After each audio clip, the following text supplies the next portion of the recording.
선합니까? 악합니까? 악하죠, 그죠? 당연히 악합니다. 그러면 신앙생활을 시작을 했습니다. 그리고 목사가 되어졌습니다. 장로가 되어졌습니다. 집사가 되어졌습니다. 사모가 되어졌습니다. 악합니까? 선합니까? 악합니다. 잘하십니다. 그 속까지 까말 뿐입니다. 우리는 여전히 시기하고 질투하고 미워하고 우리의 모든 모습은 전혀 하나님 앞에 합당한 자에 살 수 있는 삶을 살지 못할 것입니다. 게다가 천국 가기 전까지 또 천국 문 앞에서도 우리는 여전히 죄질 것입니다. 저 사람은 어떻게 천국까지 하면서 시기할 것입니다. 질투. 우리는 예수의 옷을 입었기 때문에 천국 가는 것이지 내 의 가지는 천국 갈 수가 없습니다. 예수의 사랑으로 변화되어지기는 평생을 예수의 사랑으로 살아도 힘들 것입니다. 우리는 아예 희망이 없다라고 보면 됩니다. 우리에게는 선하고 아름다운 것이 나올 수 없다라는 것입니다. 지금 우리는 교회 시대에 살고 있으면서 과연 여러분은 무슨 도전을 받습니까? 목사가 왜 그렇습니까? 장로가 왜 그렇습니까? 물론 남들 보고 얘기하는 거는 그래도 참 문제가 많지만 나는 왜 이럴까요? 라고 얘기하는 사람이 그래도 참 자기는 하나님 앞에 못 산다라는 것을 고백하니까 참 다행입니다. 자기 죄를 고백할 줄은 아니까 괜찮습니다. 그러나 절대로 용서 못하는 사람들을 가슴에 품고 교회를 다닌다는 것입니다. 여러분들이 예수 믿는 사람으로서 쥐구멍에 볕들 날이 있다? 없다? 없습니다. 여러분들의 삶 가운데 속에서는 절대로 볕들 날이 없습니다. 지극히 존귀하시고 공의로우신 하나님 앞에서는 평생 죄짓고 평생 범죄하고 평생 하나님 앞에 찍힌 상태로 살아갈 뿐입니다. 우리는 여전히 판단할 것이고 정죄할 것이고 시기할 것이고 질투할 것이고 미워할 것이며 용서하지 못하는 그 죄 밥 먹듯이 하다가 천국 갈지도 모릅니다. 목사님, 죄 짓고 어떻게 천국 갑니까? 라고 저에게 질문할 것입니다. 죄 안 지은 자 의인이 되어지는 방법이 뭡니까? 여러분들 잘 배웠지 않습니까? 죄를 안 지어서 의인이 되는 방법은 없습니다. 여러분들은 죄를 안 지을 수가 없고 죄를 안 지어서 의인이 되는 방법이 없습니다. 의인이 되어지는 유일한 방법은 하나님의 은혜로 예수의 옷이 우리에게 덮여졌어요. 예수의 옷을 입음으로 말미암아 의인됨을 인정받는 것뿐이라는 것입니다. 여러분의 속사람은 죄인, 죄덩어리일 뿐입니다. 그 안에 성령이 들어가니까 성령의 사람이지 성령이 빠지면 여전히 죄입니다. 만약에 죄를 안 지어서 의인이 될 수 있는 방법이 있다면 우리는 신앙생활을 슈바이처럼 해야 돼요. 아니면 신앙생활 아니더라도 간디처럼 살아야 돼요. 하지만 그들은 예수 안 믿고 지옥 간 사람일 뿐입니다. 의인이 될 수가 없다는 것입니다. 의인이 되는 것은 오로지 예수의 옷이며 예수밖에 없습니다. 목사가 여러분에게 자신만만하게 여러분의 죄를 지적질합니다. 그래서 죄 회개하시고 좀 돌이키시고 똑바로 사세요 라고 아무리 소리를 지르면서 그렇게 얘기하시던 분이 어떻게 지금은 아무리 해도 여전히 죄다 라고 얘기할 수가 있느냐라고 질문하신 것입니다. 오늘 본문이 바로 그 얘기를 하고 있습니다. 저는 여러분의 실상과 우리의 실제 모습을 오늘 본문 가운데 속에서 폭로하기로 합니다. 또 그것도 믿음의 조상인 아브라함에게 하신 햇불 언약을 통하여서 지금 어떤 말씀하고 있는가라는 것을 살펴보기로 합니다. 저번 주에도 니고데모 그도 못 알아들었더라라는 것을 우리가 깨달았지 않았습니까? 그래서 오늘 나는 똥입니다. 이게 이제 우리의 마지막 고백이 될 것이고 사라진 사람도 나는 똥입니다. 이건 도무지 스페인어로 못하겠다라고 하지만은 진짜 똥인지 아닌지 한번 말씀을 살펴보았으면 좋겠습니다. 13절 한번 보겠습니다. 13절 여호와께서 아브라함에게 이르시되 너는 반드시 알라 내 자손이 이방에서 계기되어 그들을 섬기겠고 그들은 400년 동안 내 자손을 괴롭힐 것이다 라고 기록하고 있습니다. 하나님께서는 아브라함에게 지금 횃불 언약을 맺고 있는 장면입니다. 9절을 보십시오. 여호와께서 그에게 이르시되 나를 위하여 3년 된 암소와 3년 된 암염소와 3년 된 순양과 산비둘기가 집비둘기 새끼를 가져올지니라 라고 기록하고 있습니다. 지금 하나님께서 지금 제사를 드려야 되니까 니아보네하고 언약을 세워야 되니까 그 언약 세우기 위한 동물들을 잡아라 라고 3년 된 암소, 암염소, 순양, 산비둘기, 집비둘기를 쫙 가져옵니다.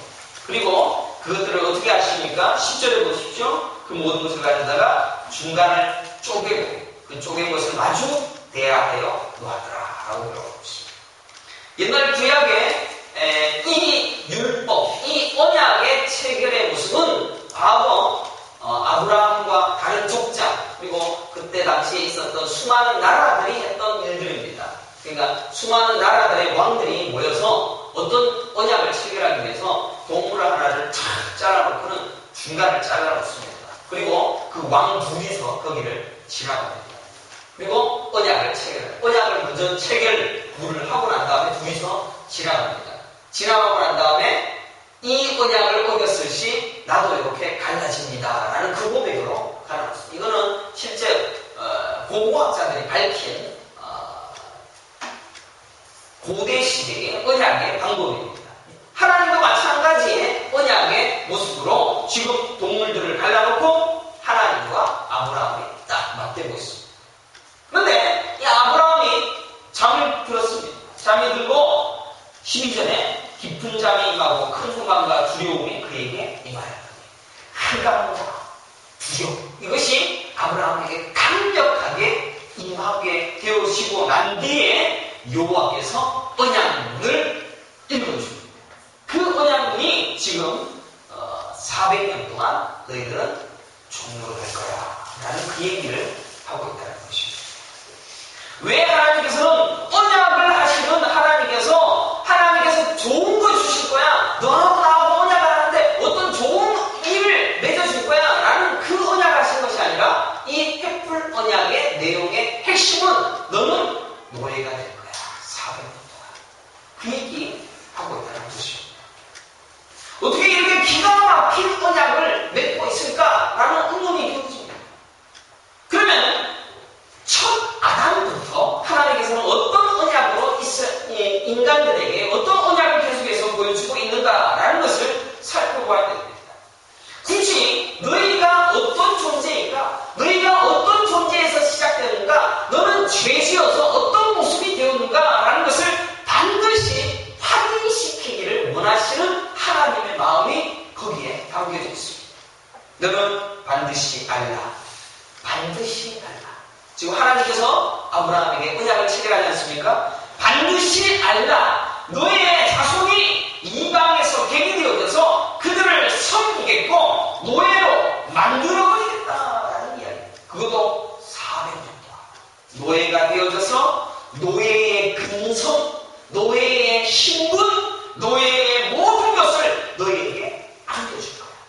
여러분들 10년이면 강산이 변합니다. 100년이면 가문이 전부 다 그냥 노예가 되는 겁니다.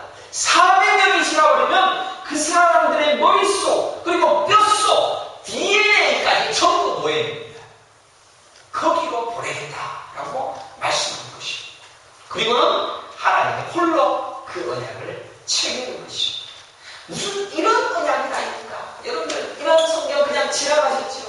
하나님께서 왜 이런 언약을 했는가? 그것도 아브라함이라는 믿음의 조상, 어마어마한 하나님의 백성의 첫 번째 주자인 아브라함을 딱 불러내놓고는 이 언약 체결하고 시작하고 있다는 것입니다.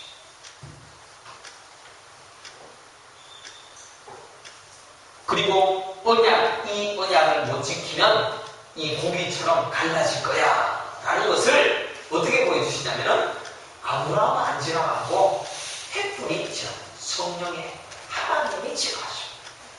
하나님이 내가 이 언약 안 지키면 내가 이 고기처럼 갈라질 거야 라는 그런 메시지로 하나님이 일방적으로 언약을 체결해 버리시는 장면이 오늘 본문 가운데 17절에 나오고 있는 것을 보게 되죠. 왜 이런 일방적인 언약을 체결했습니까? 이 언약이 바로 성도의 본연의 모습이고 성도의 실체라는 것이에요. 이 언약을 통해서 성도들이 실체를 드러내고 구원의 여정을 이제는 너희들의 실체가 완전 바닥에 있다가 여기에서 구원해낼 거야 라는 것을 보여주시기 위하여 이 횃불 언약을 보여주신다는 것입니다. 실제로 이 언약으로 인하여 이스라엘 민족이 애굽의 노예가 됩니다. 그리고 그들이 홍해를 건너게 되어집니다. 그리고 광야로 들어가서 40년 동안 헤매다가 가나안에 입성하게 되어지는 기나긴 역사를 한 600년, 한 1000년 정도의 역사를 통하여서 이것을 차츰차츰 성경이 기록해내고 있는 것을 보게 되죠. 그 와중에 아브라함, 이삭, 야곱, 요셉, 그리고 모세, 요수아, 갈렙 이런 사람들을 다 등장시켜서 너희들의 구원의 여정이 이런 것이야 라는 것을 쫙 보여주고 있다는 것입니다. 마찬가지로 여러분들은 지금 애굽의 노예와 같은 삶을 이 땅에 살고 있다는 것입니다. 믿든 안 믿든. 그리고 여러분들은 홍해를 건넌 것처럼 성령 세례를 받았습니다. 이거 참 여러분들은 이미 이해를 하지 않습니까? 홍해를 건너는 것이 성령 세례다라는 것을 알고 있지 않습니까? 그리고 홍해를 건너고 성령 세례를 받은 다음에 우리가 사는 땅은 광야입니다. 그리고 광야를 지나 교회 시대를 거쳐서 결국 가나안 땅, 천국에 달아가는 그 여정을 상징적으로 한 600, 1000년의 기간을 통하여서 성경이 기록해서 이것을 너에게 상징적으로 보여주는 거야 라고 여러분들에게 나타내고 있다는 것입니다. 구약 성경은 예수님만 보여주고 있습니다. 예수를 어떻게 너희들을 통하여서 구원의 놀라운 일들을 이루어 갈 거야 라는 것을 자꾸 보여줍니다. 일부분을 보여줬다가 요것을 보여줬다가 좀 확장적으로 보여줬다가 창세기, 출애굽기, 레위기, 민수기, 신명기까지 엮어서 요수아서까지 다 6권의 성경을 통하여서 예수의 구원의 여정을 보여주시기로 합니다. 요만큼 보여주시다. 계속 나사름으로 요거 보여줬다가 저거 계속 퍼지다가 결국 예수 그리스도가 딱 나타나셔서 진짜 구원의 역사를 드러내고 나타내고 있다는 것입니다. 그러면 굳이 우리의 원래 상태를 설명하기 위해서 애굽의 노예가 되어져서 400년 동안이나 꼭 그 노예 생활을 해야 할 필요가 있을까라는 질문을 해볼 수가 있을 것입니다. 하나님께서는 완벽하게 이스라엘 민족을 애굽의 노예로 만들어버린 상태로 430년을 꾹꾹 눌러서 반드시 그 노예의 상태로 만들었습니다. 그리고 그 노예들을 홍해로 건너가게 하셔서 성령 세례를 받게 하시고 예수로 말미암아 거듭나게 되어지는 구원의 은혜를 누리게 하시었다가 광야 생활 40년을 살게 하셔서 그 40년 동안의 삶을 통하여 가나안에 들어가는 그 여정을 반드시 가게 하셨다는 것입니다. 하나님께서 구원의 그림을 가르치기 위하여서 반드시 필요한 절차, 첫 번째 절차는 노예였습니다. 그러면 이 노예의 모습으로 너희들의 후손을 반드시 노예로 만들 거야. 이 모습이 사실은 성경 창세기 처음부터 시작하고 있습니다. 흙이니 흙으로 돌아가. 똥이니 똥으로 돌아가라고 얘기하고 있습니다. 흙이니 흙으로 돌아갈 바로 그 자리를 확인시키는 작업을 하기를 원하셨다는 것입니다. 너희들은 똥이야.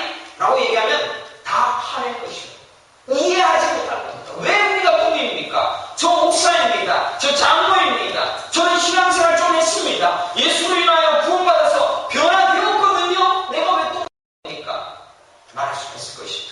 나 이 정도는 성경도 알고 있고 나 신앙생활 연수가 쟤보다는 훨씬 낫습니다. 조금만 가르치고 배우고 익히고 좀 안다고 싶으면 남부터 가르치기 시작합니다. 우리의 존재는 모르고 나는 어떤 존재인지 까맣게 까불고 가르치기 시작합니다. 당신 이런 거 잘못했어요. 그래서 하나님은 너희들의 원래 상태를 기억하도록 하는 장치로 애굽의 노예로 만들어버렸다는 것입니다. 그것도 430년 완벽한 노예.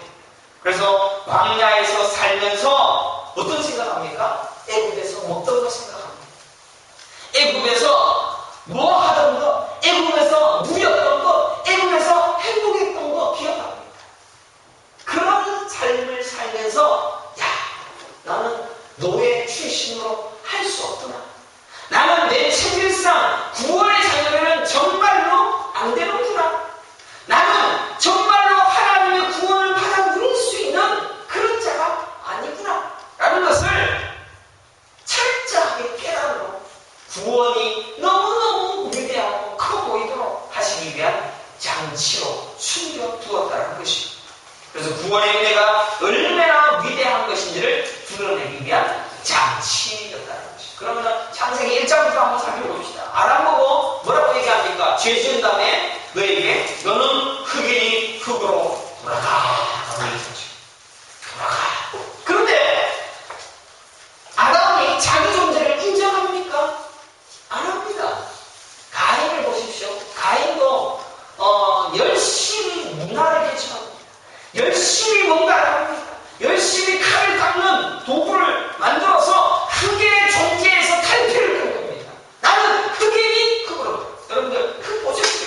흙이니 그냥 흙이니. 그런데 문화도 만들고 그리고 양털도 깎고 음악도 만들고 그리고 나중에는 어떻게 합니까? 바벨탑도 짓습니다. 바벨탑. 멋있는 탑을 지어서 하나님께로 가자. 흙인데 아벨은 어떻게 살았습니까? 자기의 노력의 산물로 제사를 드리지 않았습니까? 예수의 피, 양의 피로만 제사를 드릴 줄 알았습니다. 그리고 셋과 그의 후손들 에노스는 어떻게 얘기합니까? 여호와의 이름을 부르. 여호와의 이름 부르는 거 외에는 아무것도 없습니다. 흙이니까 여호와의 이름만 부르는 거예요. 노아 시대 때 사람들은 흙이니 흙으로 돌아가라는 그 존재를 깨닫지 않냐고 자기 눈에 좋은 대로 자기 눈에 예쁜 대로 그냥 데리고 가서 살고 결혼하고 시집가고 장가하고 집을 짓고 멋있게 살고 그런 죄를 지니까 하나님께서 노아의 방주에다가 딱 8식구만 딱 빼고 다 죽여. 니들은 흙이니 흙으로 돌아가. 똥이니 똥으로 가. 바벨탑을 멋있게 지어버립니다. 멋있게 지었지만 전부 다 언어를 혼잡게 해서 그래서 다 흩어버려요. 니들은 흙이니 흙으로 돌아가. 똥이니 똥으로 돌아가. 하나님께서는 여태껏 그런 역사를 통하여서 계속해서 그들에게 너희들은 흙이니 흙으로 돌아가 라는 것으로 말씀해 주셨습니다. 그래서 이제 특별히 하나님께서는 이제는 아브라함을 불러내셔서 진짜 그 일을 해내시고 너희들의 후손은 약속의 자손이 되어지고 너희들의 자손은 복받는 자가 될 것이며 너희의 자손들은 하나님의 영원한 은혜를 누리는 자가 되어질 거야. 단 너희들은 430년간 노예가 흙이 똥 바로 그 자리로 밀어 넣어 버리신다는 것입니다. 그리고 그 흙과 같고 그 돌과 같고 그 노예의 생활에서 홍해로 이끌어내었어. 광문을 보내었어. 그리고 천국을 싹 빼고 그 일을 해나가신 것을 창세기부터 요수아서까지 쫙 보여주고 있지 않습니까? 사랑하는 성도 여러분, 여러분을 똥이라고 부르면 얼마나 기분 나쁘겠습니까? 장로님, 당신은 똥입니다. 흙이니 흙으로 돌아가세요. 누가 그 소리 좋아하겠습니까? 저보고도 그렇게 하면 기분 나쁩니다. 감히 어디 김영민 목사에게 어떻게 그런 소리를 할 수가 있을까? 저도 그렇게 못하는 거예요. 그러나 여러분은 똥이니 똥이며 흙으로 흙이니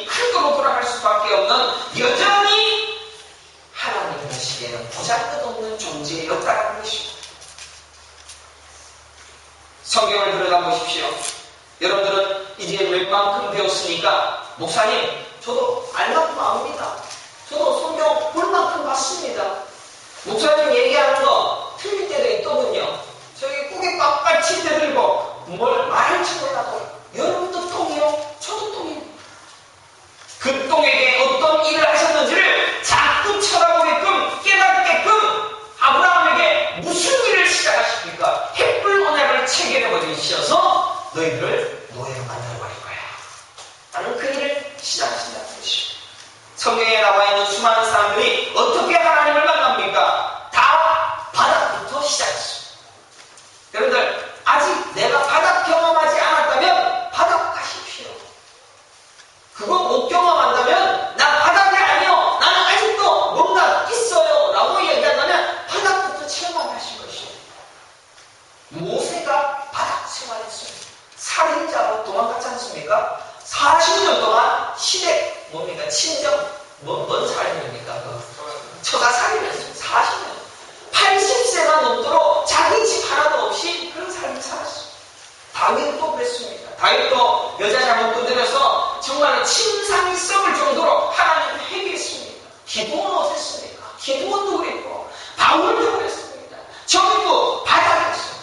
베드로는 뭐라 그랬습니까? 야 이 사탄아! 기어 불렀다. 사탄 소리 듣는 그 바닥까지 내려갔습니다. 다 우리의 구원의 시작이 어디서부터 시작되느냐? 바닥에서 시작. 똥에서 시작되진다라는 것입니다. 사랑하는 성도 여러분, 우리는 지금 옷 입고 또 차를 입고 차를 끌고 와서 여기에 앉아서 함께 예배를 드리고 그래서 뭔가 멋있는 모습으로 있다라고 생각하는지 몰라도 우리는 여전히 똥입니다. 예수 믿으면 자기 바닥부터 알아야 됩니다. 내 바닥이 어떤 것인지를 알아야 됩니다. 왜 자꾸 우리는 교만하고 그리고 우리 스스로의 삶을 드러내기를 원하고 남에게 인정받기를 원하고 남 비판하는 것이 내 삶의 일부가 되어지는지 모릅니다.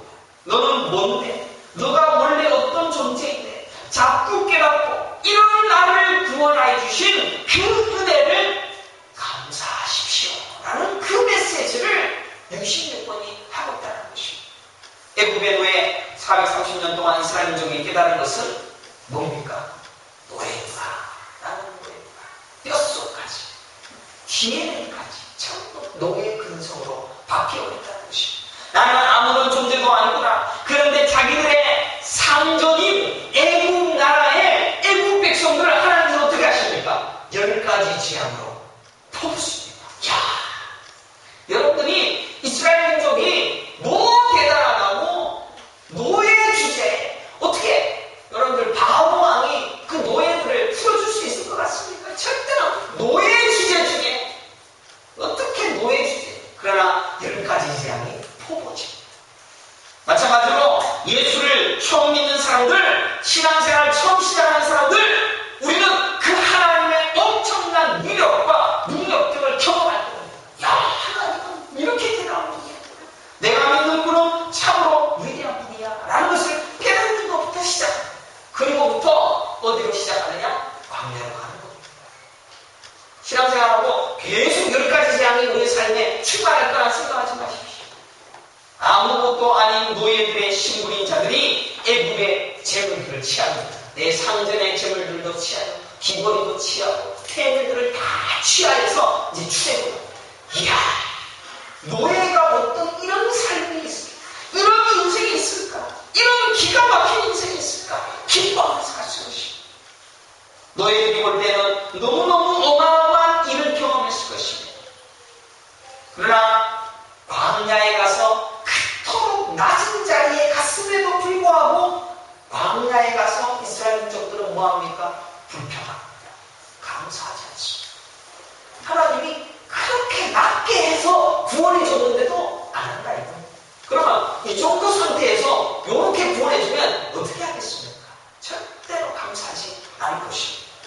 그것도 이렇게 낮은 데서 10가지 재앙을 팍 퍼부어서 이렇게 높여버렸습니다. 다 없애버리시고 다 큰 능력을 보여주셨는데 고기 타령하고 길이 험하다라고 불평해서 투정합니다. 그런데 아십니까? 여러분의 모습이 바로 그 모습입니다. 그리고 저의 모습이 바로 그 모습입니다. 다시금 확인시켜드리지만 우리는 원래 신분이 내 것 아무것도 없는 노예였습니다. 그리고 돈의 노예로 살고 있습니다. 지금 여러분 이 땅에 살면서 문화의 노예, 욕정의 노예, 쾌락의 노예, 자랑의 노예, 외모의 노예, 자꾸 외모 뜯어붙이고 외모의 노예. 그게 내 모습이니까 가짜 모습까지 뻐기기 좋아. 노예지 그게. 자식의 노예, 공부의 노예, 내 자식 좋은 대학 갔다고 그게 참.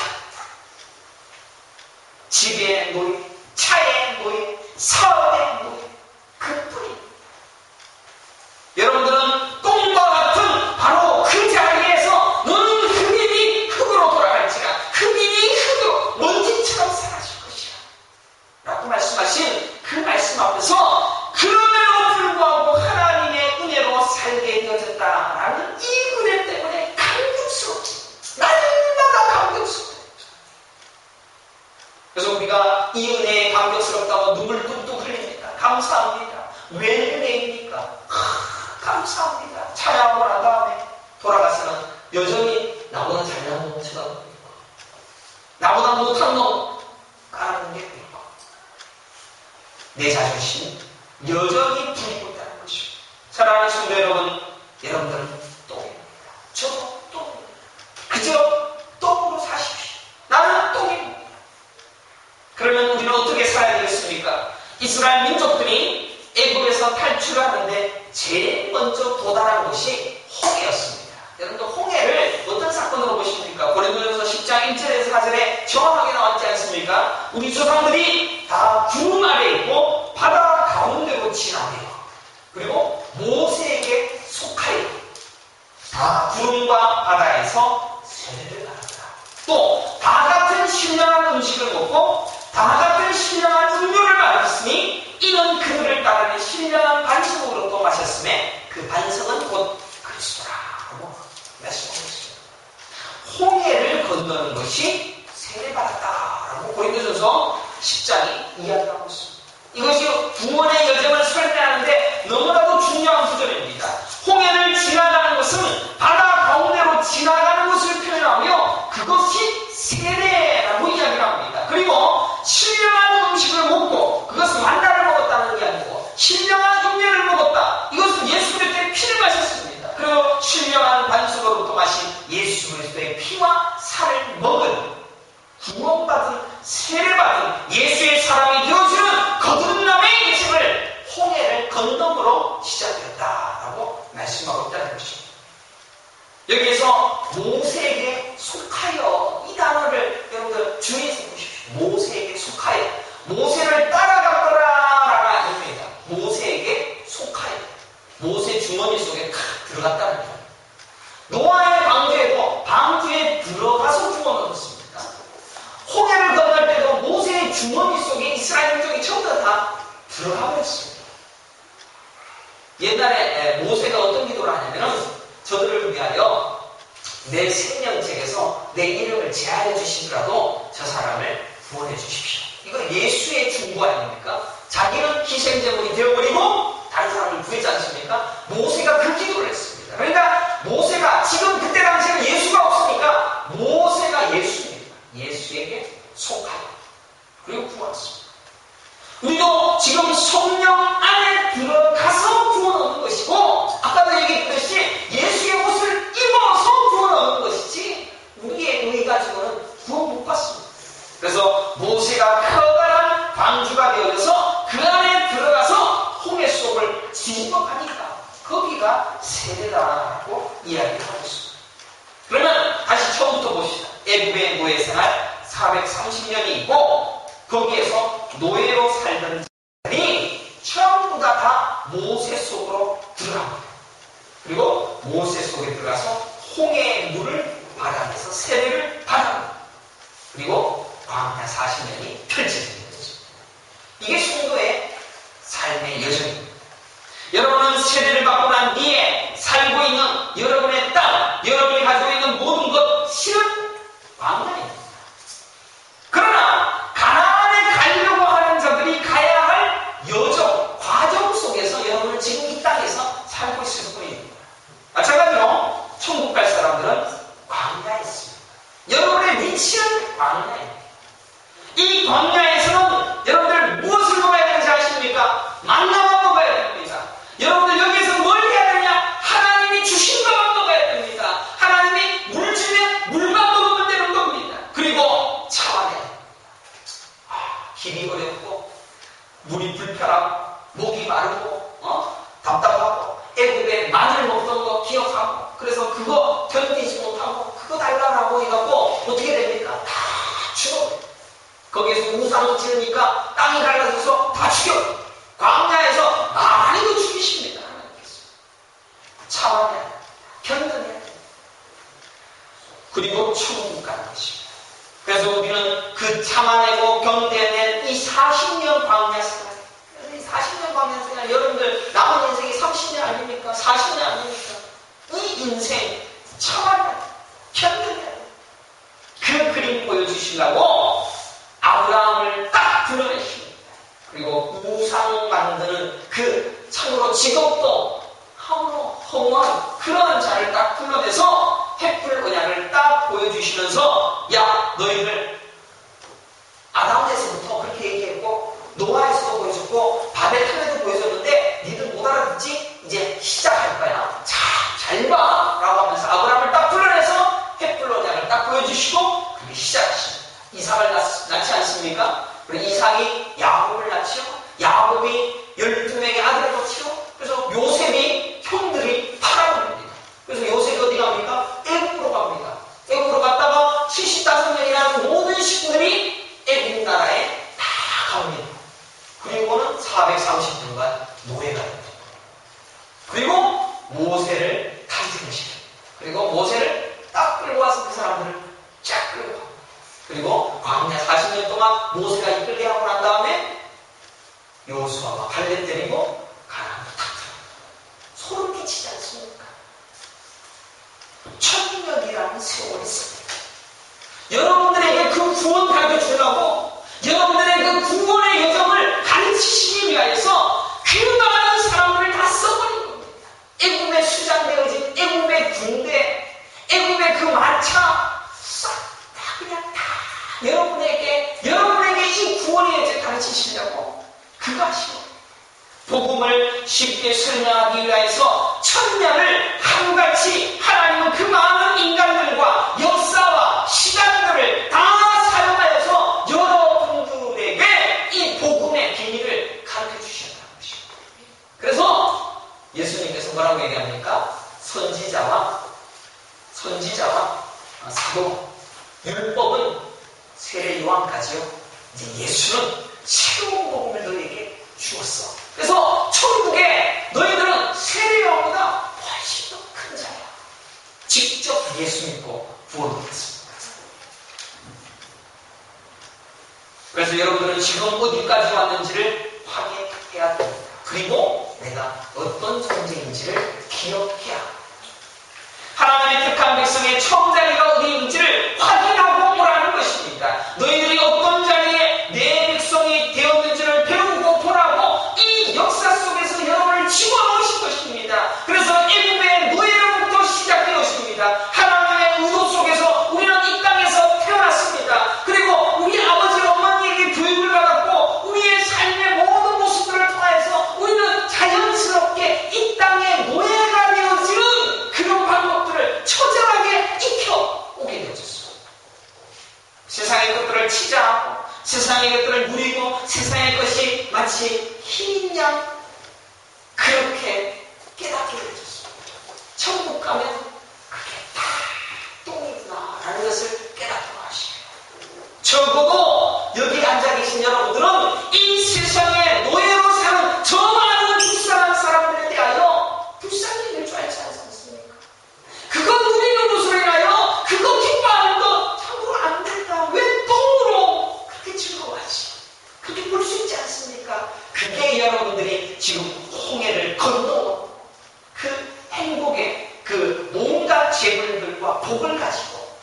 주신 그 은혜를 가지고 이제 광야로 가게 되어지는 바로 그 자리에 있다는 것입니다.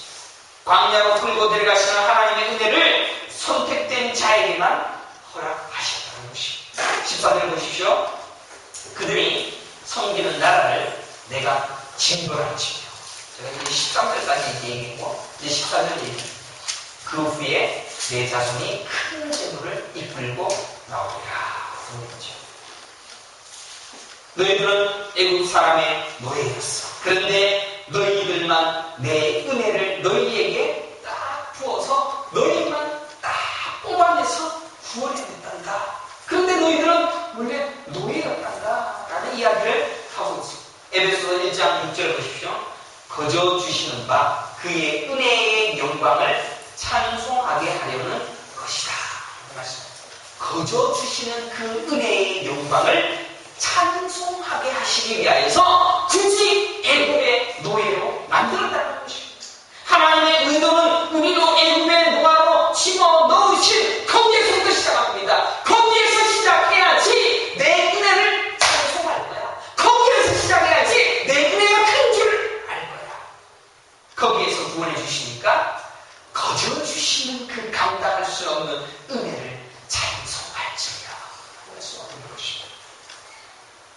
사랑하는 성도 여러분, 오늘 교회가 어떻게 무엇을 가르칩니까? 사업 잘 되십시오. 사업이 잘 되면 은혜라고 생각하십니까? 세상 것이 뭐가 좀 잘 되면 은혜라고 생각하십니까? 여러분의 자녀들이 좋은 대학 가면 은혜라고 생각하십니까? 은혜일 수도 있습니다. 그러나 은혜 아닙니다. 그것은 저주. 은혜라고 한다면 아직 애굽의 노예 생활의 상태로 그저 거기에 머물고 있는 것뿐입니다. 여러분들은 광야로 나가야 됩니다. 광야로 가서 거기에서 성령 세례를 받은 자로서 노예 신분에서 이제 자유의 몸이 되었다는 그 광야에서 찬양하는 자리로 나가야 된다는 것입니다. 에베소서 1장 3절 보십시오. 찬송하리로다. 하나님 곧 우리 주 예수 그리스도의 아버지께서 그리스도 안에서, 여기서 그리스도 아니지 않습니까? 그리스도 안에서 하늘에 속한 모든 신령한 복을, 무슨 복입니까? 노예였는데 광야 내가 그 복을 우리에게 주시되 라고 기록하고 있습니다. 그래서 선택받은 하나님의 백성들을 하나님께서는 그 신령한 복을 너희들에게 각각 주어서 그것으로 예수 안에서 홍해를 건너고 그리고 광야에 살면서 만나로 배불리면서 만나로 불기둥과 구름기둥 바라보면서 하나님의 인재를 바라보면서 성막 안에 거하면서 찬양하면서 예배하면서 그게 너희들의 삶의 전부야 라고 가르쳐줘요. 사랑하는 성도 여러분, 여러분이 지금 있는 이 자리를 확인하신다면 애국 노예의 때를 그리워하거나 노예에서 해왔던 그것을 소망하는 것 다 버려요. 16절 보십시오. 내 자손은 4대 만에 이 땅으로 돌아오니 이는 아모리 족속의 지랑이 아직 가득 차지 아니하니라 하시더니. 지금 아브라함이 어디에 살고 있었습니까? 가나안 근처에 살고 있었습니다. 굳이 가나안에 살고 있는 놈을 끌어다가 애굽 땅에 400년도 살다가 다시 이쪽으로 왜 그 일을 하시냐 말입니다. 네 존재 알아라. 그래서 횃불 언약을 하나님이 맺어버리는 것입니다. 그래도 우리도 돌아갈 자리를 마련해 주시고 천국에 들여보내 주신다라는 이 놀라운 은혜의 자리로 우리를 이끌어 주시는 그 은혜를 누리게 하였음에도 불구하고 우리가 노예했을 때에 그때에 행하던 그때 것 그것 소망하고 갈망하는 그런 삶을 살아가려고 하고 있다는 것입니다. 기독교가 그것뿐입니다. 그러나 이 세상이 주는 은혜 앞에 우리는 속지 말아야 됩니다. 노예에게 뭐 하나 물려줬습니다. 소세지 하나 물려줬습니다. 그거 고맙다. 고맙습니다. 그러는 거 순도가 할 짓이 아닙니다. 여러분들 의미가 있어야 된다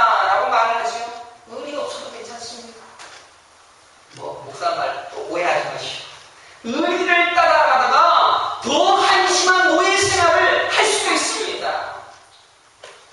그래서 의리 따라가다가 노예 생활을 또 하라라고 하는 그 바보들을 가르치고 있는 잘못 가르치는 기독교에 대해서 목사가 칼을 빼들지 않습니다.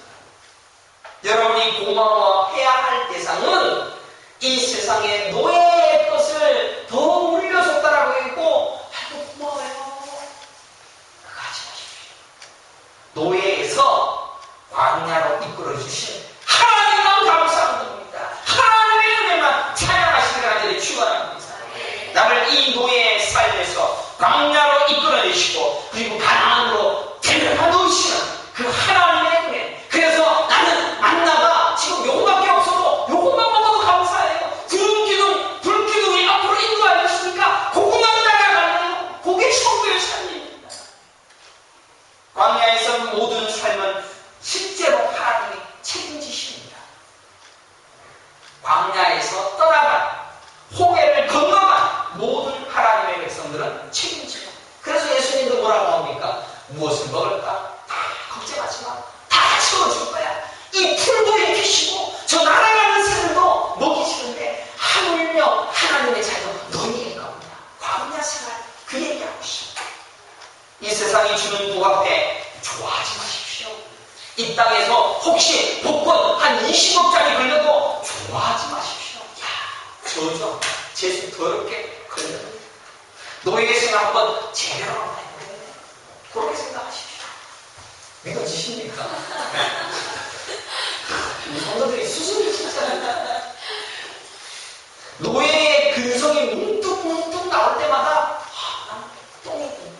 나는 노예는 나는 똥입니다. 다시 겸손하십시오. 다시 엎드리십시오. 다시 가십시오. 계속 다시 가십시오.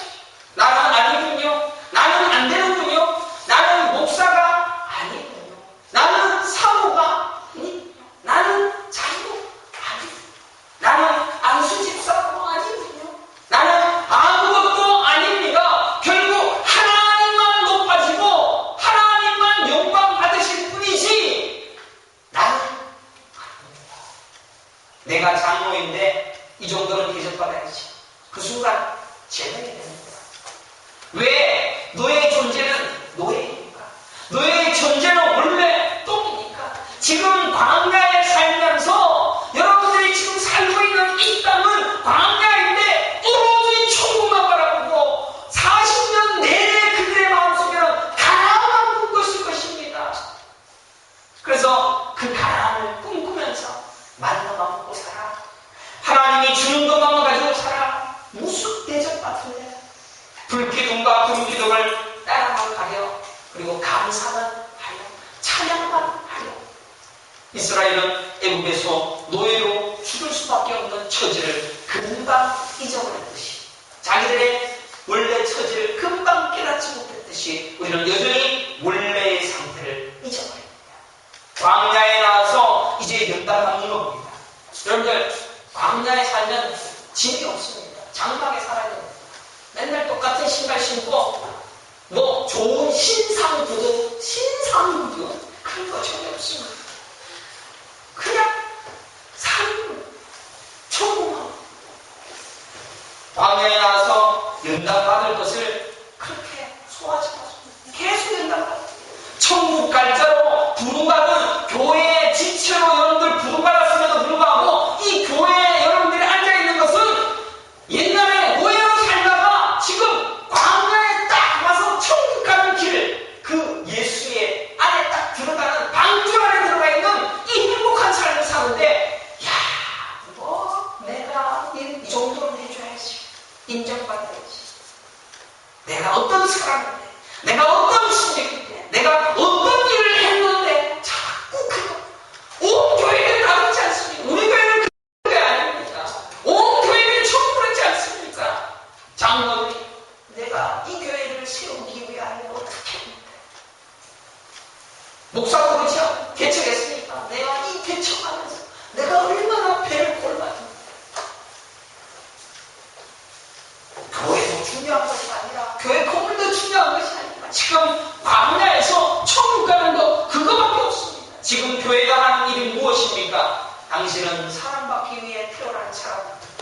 당신은 왕 같은 제사장이며 거룩한 하나님의 백성입니다.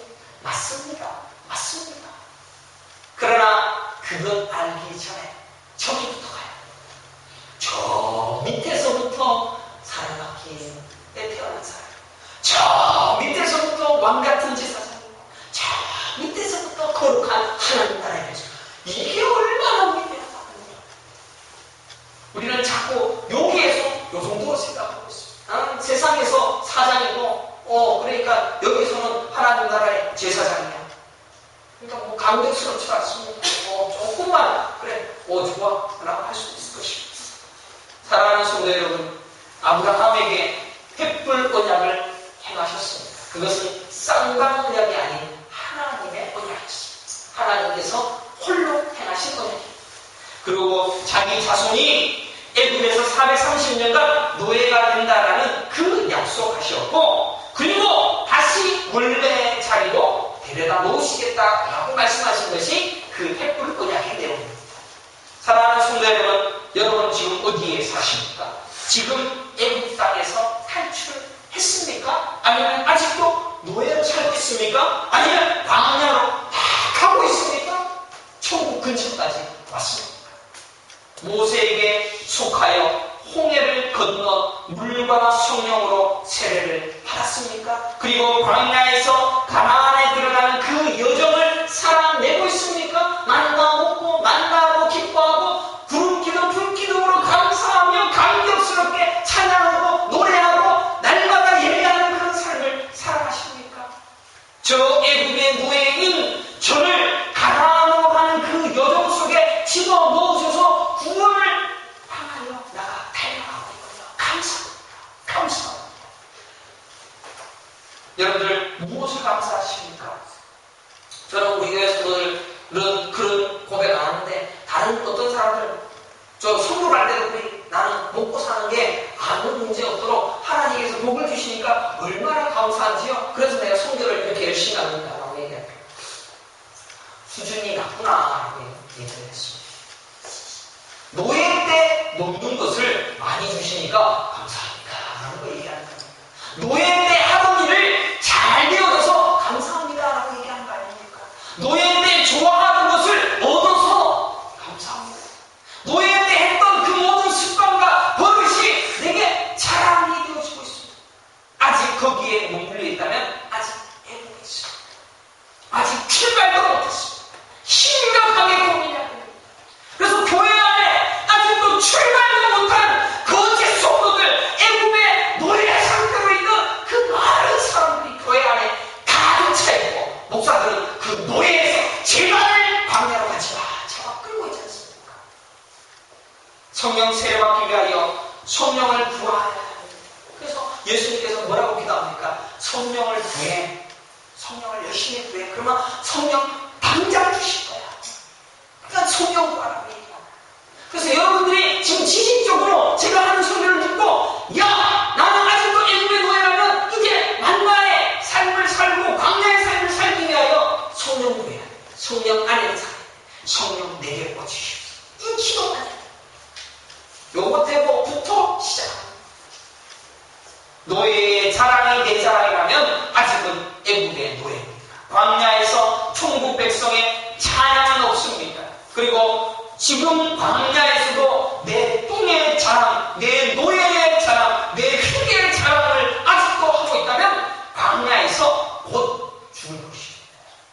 얼마를 가졌다라고 자랑도 마시고 노예의 근성을 버리지 못하고 거기서 벗어나지도 않으려고 하고 있다는 그 위에서 회개해야 됩니다.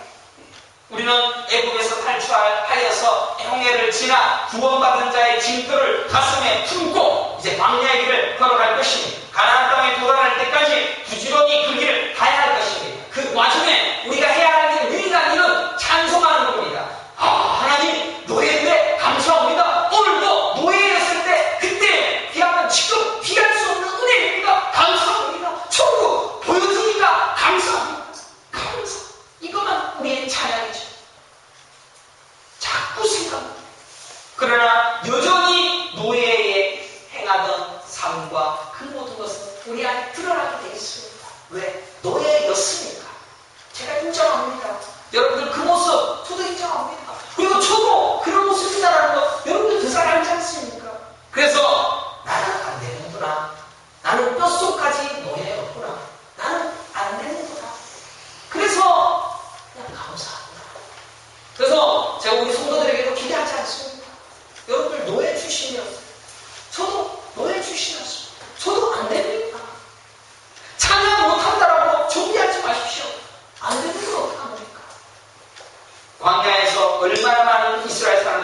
죽었으니까 결국은 다 죽었어요. 60만 3,550명 중에서 60만 3,550명이 다 죽고 요수와 갈렙 두 사람만 돼요.